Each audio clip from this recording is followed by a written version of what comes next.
Hey, I'm Ted Ludwig, and this is the Blue Guitar by the legendary Jimmy D'Acquisto.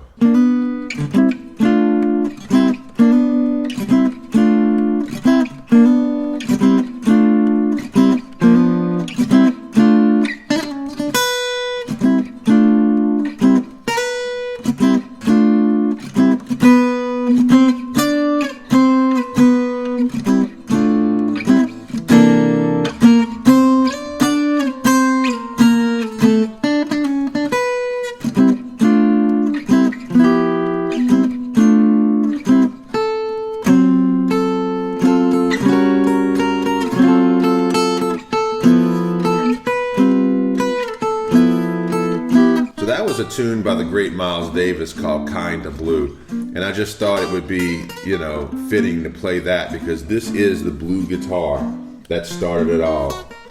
The famous blue Centura by the legendary Jimmy D'Acquisto. So the first thing I have to say is, wow, this guitar is really spectacular. The artistic craftsmanship in this, just the whole total package of this guitar really is very exciting. The tailpiece design with the fine lines running through it are something that I noticed right off the bat. Of course, the modern sound holes, which are sort of indicative of Jimmy's later work, is just really beautiful. And I believe this is one of his last instruments that he built before his untimely passing. The bridge is really, really gorgeous. This is sort of characteristic of Jimmy's work during that period, where you can actually adjust the action with this little stick. The further you push it in, the higher the action. As you pull this out, it drops the action. That's a really neat feature. Of course, the lines that he has in the tailpiece also carry through here, and he also used them in the headstock, which has an open kind of a heart. I always thought that this looked like a heart, and really beautiful. The design of his headstock was always something that was very beautiful to me. And then of course this truss rod cover, Jimmy always took, and found a cool way of addressing that. And that's something that a lot of makers just put a cover, an ebony cover, but Jimmy made it a part of his artistic creation. As far as the materials on this guitar, I'll just let you look because it's like guitar porn, just the most beautiful materials he selected for this. The back of the neck, beautiful flame maple. Of course, the top is he picked selected a really beautiful piece of European spruce. Just an exquisite instrument. Has a very violinistic sort of styling with the way how he did the finish on top of the binding. Just exquisite, and really the stuff of legends. It really plays great. It's easy to play. The notes hold out. Nothing wants to buzz on you. I mean, it's really a player's dream.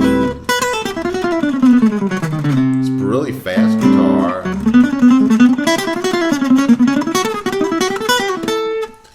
I mean, that was really easy to execute. I mean, very, very little effort, and the notes come out. And that's something that players love. I mean, if it plays great, that makes us happy. That's usually number one for players, is that if it plays great, that's about half the battle. And then, of course, is the sound. It's actually lighter than I thought. I've played some modern makers who are inspired by D'Acquisto, that their instruments are heavier. This is, the weight is actually much lighter than I had thought.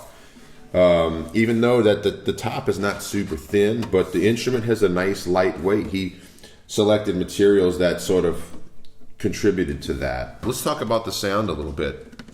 This guitar is very open, very balanced.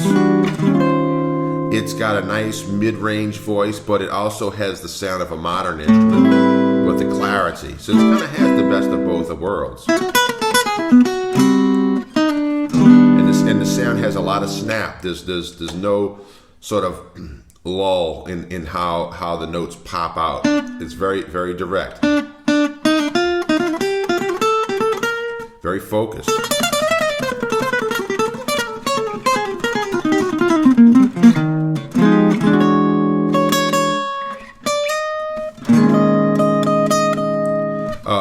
It's warm, but it also has enough brightness to where it doesn't get covered up. As far as sound, I'd have to say it's very balanced, very clear, and as far as playability, easy to play, and then the workmanship is legendary, and the design is, of course, you know, a real statement of the time, and you know, Jimmy D'Acquisto, you know, considered by many to be the greatest archtop guitar maker to ever live. So it's really a true honor to get to play this instrument.